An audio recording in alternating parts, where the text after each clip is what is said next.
Sering muncul di layar kaca bukan berarti harus serba glamour dan jauh daripada dunia atau gerakan sosial. Begitulah prinsip-prinsip dari seorang sahabat saya, Agustin Ramli, yang akan membagikan apa pengalaman kehidupan dia sebagai seorang model, sebagai seorang presenter, dan akhirnya memiliki kehidupan untuk berbagi sampai mendirikan sebuah yayasan. Dan kita akan langsung membahas bersama-sama bagaimana dia melihat anak-anak kecil di daerah-daerah kumuh, desa-desa yang terpelosok di Indonesia, dan dia kembangkan bersama Yayasan And Charity. Saya Jimmy Untoro dalam Satu Cerita untuk Indonesia. Langsung kita berkenalan dengan Agustin Ramli. Apa kabar Agustin? Baik Pak Jimmy, apa kabar Pak? Gimana pengalaman terakhir MC di Nes Daily gitu ya.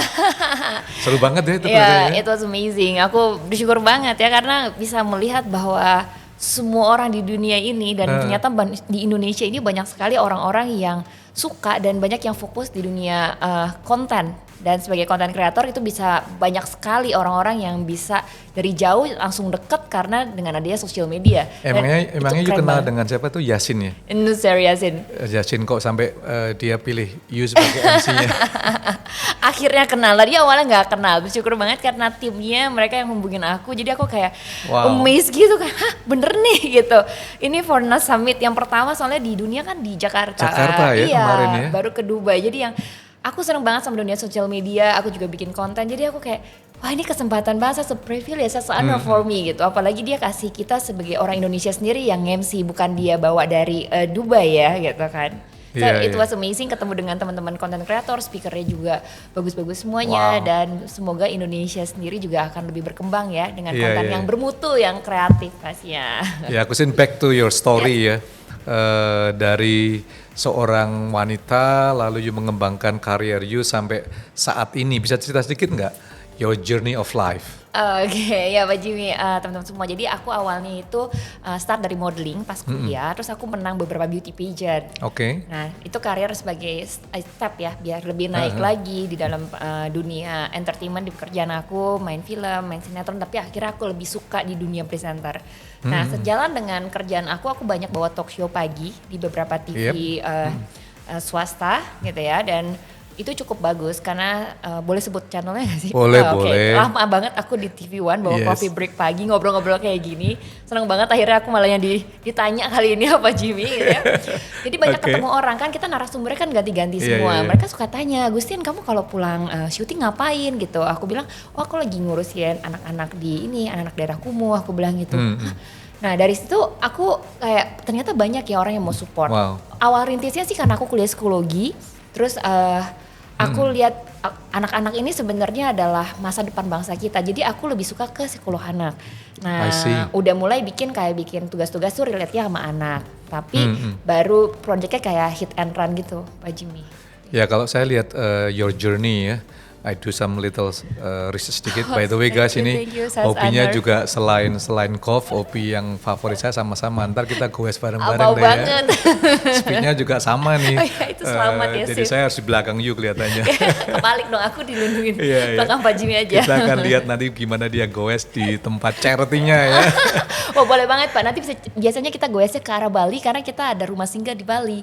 Nah arahnya ke arah Ubud. Nah biasanya habis goes kita stop ke sana. Udah gitu banyak. Ya? Nah kali ini aku mengundang Pak Jimmy nih. Boleh. So Agustin, kalau dunia beauty ya, entertainment, langsung aja, what make you benar-benar concern kepada dunia sosial? Bahkan sampai mendirikan And Charity, bisa ceritakan nggak? Ya, yang aku lihat adalah gini, dari layar kaca itu semuanya karena kita kan bagusnya aja, apalagi kalau image orang kerja di entertainment tuh pasti wah gitu. Tapi kan di balik itu pasti setiap orang tuh ada panggilan. Dan aku memang suka banget sama anak kecil, dan aku melihat bahwa setiap anak itu punya hak tumbuh kembang yang sama. Hanya memang mungkin nasib yang berbeda ya. Jadi ada yang mungkin dari keluarga yang kurang mampu, ada yang keluarga yang berkelimpahan. Nah, bagaimana kita membantu yang lemah ini untuk bisa mereka mencapai cita-citanya, tapi dengan cara yang nggak bisa hit and run. Karena kalau hit and run jatuh kan kayak Santa Claus. Nah, kita perlu ada sebuah transformasi sehingga diperlukan sebuah program. Nah, jadi pengalaman aku tuh kuliah psikologi, terus aku habis ikut Putri Indonesia, menang lagi di Miss Tourism, aku punya teman-teman lebih terbuka kan. Jadi aku ajakin, yuk kita coba bikin sesuatu yang bisa continuity. Dan supaya apa yang kita dipercayakan oleh Tuhan melalui pekerjaan kita ini, kita bisa jadi berkat buat bagi banyak orang. Nah itu awalnya akhirnya bikin sebuah komunitas yang gak pernah terpikir membangun sebuah yayasan karena tidak punya dana. Iya. Jadi dari concern lah ya. Iya. Tapi ada nggak satu momen in your life sampai akhirnya oke lah, I'll decided aku mau menjadi sumber harapan kepada mereka yang mungkin jauh daripada harapan itu sendiri. Waktu dulu mungkin masih jauh lebih muda kan, bangunin kan 12 tahun lalu gitu ya Pak Jimmy. Jadi dulu tuh sangat idealis kalau aku bilang gitu, dan aku kepengen banget ngeliatin anak-anak di jalanan ini yang kadang-kadang suka minta-minta kan, panas-panas, aku kasihan banget. Jadi aku pikir apa yang kita bisa lakukan daripada kita tuh cuman komplain sama pemerintah kita. Lebih baik kita melakukan sesuatu. Aku bilang teman-teman, daripada komplain, percuma komplain juga gak didengerin, mendingan kita lakuin di daerah yang kita mampu dengan apa yang kita punya gitu. Jadi dan buat mereka itu punya harapan hidup masa depan. Nah itu yang membuat aku tuh kayak awalnya tuh ini anak-anak kecil di lampu merah kayak gitu. Terus aku pergi syuting masuk ke daerah-daerah, ternyata mereka nggak punya tempat belajar yang layak, mereka nggak punya sarana seperti buat kesehatan. Aku kan banyak traveling karena kerja sebagai presenter, pergi ke daerah-daerah. Jadi selain talk show aku pagi, aku tuh mesti berangkat ke daerah-daerah dan ketemu dengan mereka ini. Jadi produsernya mulai tahu kayak lama-lama tahu nih si Agustin kalau ada anak kecil yang susah kasih dia aja gitu. Kayaknya memang aku senang gitu. Jadi itu deh buat aku, akhirnya aku bener-bener pengen banget nih bisa nolongin mereka, tapi nggak bisa sendiri, jadi harus ajak teman-teman gitu. Jadi kalau misi utama atau misi visi daripada End Charity sendiri apa ya, Gusti? Misinya mau bring light to the kids, membawa bring sinar, light to the kids, wow. Ya, sinar terang buat anak-anak di Indonesia. Ya kalau memungkinkan bisa sampai keluar dari Indonesia itu benar-benar sebuah kemurahan Tuhan ya. Tapi saat ini kita lihat Indonesia sendiri masih banyak anak-anak yang membutuhkan bantuan kita seperti itu. Nggak, namanya cukup unik sih ya. Ants itu semut ya. Iya Pak Semut Jimmy. charity gitu ya. Ant charity. Any specific kenapa namanya nggak children tapi ini ants itu ya. Maksudnya Pak Jimmy masih bagus, banyak-banyak nanya gini, kenapa nggak kayak yayasan lebah, banyak yang nanya kayak gitu, atau yayasan serangga lainnya gitu. Iya. Waktu itu kan aku sama teman-teman tuh kayak teman-teman baru pulang dari luar, pulang sekolah, aku kan masih di sini. Akhirnya kita bikin kayak hari ini adalah Agustin and Team, kita pergi ke daerah kumuh ini. Besokannya misalnya besok Jimmy and Team gitu, tapi kan namanya kan ganti-ganti terus, dan aku nggak mungkin nih gitu karena kayaknya nggak asik ya kita bisa lebih kompak dengan sebuah nama. Akhirnya waktu itu aku bingung mau cari nama apa, pas aku berdoa gitu, kebetulan aku aku baca Alkitab, perjalananku, terus aku ketemu semut gitu. Semut itu ada gitu di kitab suci, terus aku kayak bagus banget ya. Terus aku ingat gitu kalau semut itu sesuai dengan budaya Indonesia adalah gotong royong, di mana mereka itu bekerja nggak pandang bahwa oh kamu lebih bigger part, aku lebih besar lagi, nggak ada seperti itu. Tapi mereka bekerja sama dengan budaya yang sama, gotong royong untuk sebuah tujuan yang sama, yaitu bring light to the kids. Jadi akhirnya aku mengambil semut ini menjadi filosofi yang dibawa sama kita semua para volunteer dan orang-orang yang melayani bersama. Wow. Jadi dari kelompok-kelompok seperti semut lah ya. Iya. Jadi akhirnya jadi banyak dan in one rhythm gitu ya. Iya, itu charity ya. Wow. Sebenarnya ada artinya sih, N itu anointing. Anointing Nation Team. Mungkin secara Anointing Nation Team. Wow, baru keren banget. Cuman mungkin nggak gitu, orang taunya kan End Charity mungkin ya, lebih mudah kan dengan logo kita semutnya. Iya, wow. Guys, ini keren banget sih, Anointing Nation Team itu ya. Jadi bahasa Indonesianya apa itu, menerima pengurapan tim secara nasional ya. Ya itu menggerakkan gitu ya, menggerakkan. Jadi program utama daripada End Charity sendiri apa, Gustin? End Charity itu fokusnya dua Pak Jimmy, teman-teman, itu ke pendidikan sama kesehatan. Pendidikan dan kesehatan, ya, khusus untuk anak-anak ya? Iya, untuk anak-anak dari TK sampai SMA, tapi memang ada beberapa anak yang kita dapat donor akhirnya bisa kuliah, udah lulus S1. Jadi kita melihat bahwa anak-anak ini adalah anak-anak yang usianya krusial dari pertama 4 sampai 14 adalah yang paling krusial, di mana mereka mesti mendapatkan value-value yang baik di dalam kehidupan, dan juga ternyata kesehatan tuh faktor mendukung, karena waktu dulu pertama kita bikin nggak ada kesehatannya. Terus zaman pendidikan ternyata tidur di kelas, kok kayak diajarin susah banget. Ternyata memang kurang gizi. Jadi memang gizi-gizi ini penting. Jadi kita bikin pilar utamanya pendidikan, kedua kesehatan. Jadi pendidikan N-Charity gimana? Membuka sekolah demi sekolah atau? Enggak, kita konsepnya nggak membuka sekolah karena kita juga berat ya secara operasional kalau buka sekolah. Jadi kita punya rumah singgah yang kita sebut namanya Life Center. Rumah singgah Life Center. Okay. Kenapa kita sebutnya Life Center? Bukan cuma kayak catchy gitu, enggak. Tapi tujuannya adalah kita pengen jadi pusat kehidupan dan masa depan buat anak-anak itu. Dan ketika warga sekitar mau pakai untuk kita bisa kumpul juga nggak masalah gitu. Jadi kita bilangnya Life Center, ada di daerah Jakarta, ada di Bali, ada juga di daerah Gunung Kidul, Yogyakarta.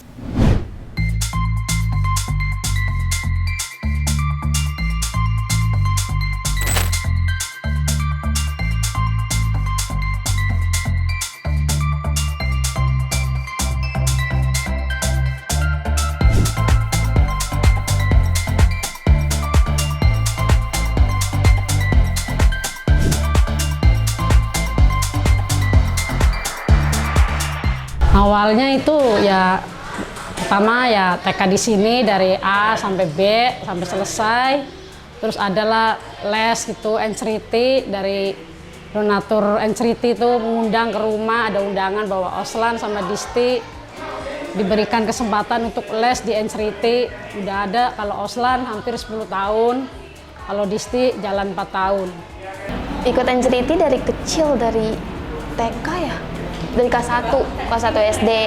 Terus N-Charity bisa ikut kelas modeling juga, ikut kelas modeling, kelas matematika, kelas bahasa Inggris juga diajarin. Terus apa lagi? Angklung, iya, sama kelas angklung juga. Belajar bareng, kayak belajar MTK bareng, ntar ganti jam bisa belajar bahasa Inggris. Pokoknya ada yang kadang-kadang bisa bermain. N-Charity jadi lebih baik lagi dari hari sebelumnya atau tahun-tahun sebelumnya. Dan biar banyak teman-teman juga yang masuk sini lah, tambah banyak. Ya semoga berkembang lebih baik. Pesannya untuk N-Charity, ya terima kasih banyak lah. Mudah-mudahan N-Charity ini semakin maju, semakin sukses, semakin berkembang di seluruh Indonesia ini. Nah, amin. Wow. Jadi konsepnya adalah mereka itu sebenarnya pulang sekolah anytime bila datang dan tiap hari seminggu berapa hari mereka ada kelas-kelas, misalnya ada kelas angklung bahasa Inggris, kita mainnya di bahasa Inggris. Terus kedua ada di character building supaya mereka dilengkapi dengan attitude yang baik. Mereka ada kelas bimbel, ada kelas art. Jadi it depends sama daerahnya juga. Karena kalau di Bali ada khusus tari Bali karena mereka untuk melestarikan budaya daerah mereka sendiri. Di Jakarta kita ada kelas angklung. Jadi memang disesuaikan dengan kebudayaan masing-masing juga. Iya. Wow. Jadi how do you divide the time? Gimana bagi waktunya itu tuh? Kita harus belajar sama Pak Jimmy. Pak Jimmy aja bisa, gimana saya? Iya. Ya kan, you sering presenter, traveling, keliling gitu ya, and then back to ground itu gimana itu? Ada specific date yang you memang preserve untuk N-Charity atau ngalir aja? Susah juga ya, kalau di N-Charity itu kayak that's my blood juga. Kayak 24 hours kayaknya aku pasti ada mikirin tentang N-Charity gitu ya. Pastinya juga beberapa teman pengurus pasti juga punya hal yang sama, aku yakin. Cuman kita baru kehilangan satu pengurus kita karena COVID, presenter aku. Jadi ngatur waktunya gimana? Ngatur waktunya ya sebisa mungkin. Dan tapi kita juga ada delegasi karena aku belajar juga gitu. Karena sebagai seorang pemimpin yang berhasil kan tidak semua dia pegang, tapi bisa di regenerasi ini yang lagi terus diupayakan. Mantap. Guys, saya mau ajak untuk yuk kita jalan-jalan dan lihat kegiatan daripada profil daripada N-Charity, dan setelah itu Anda juga bisa terlibat nih. Let's check it out kegiatan daripada N-Charity.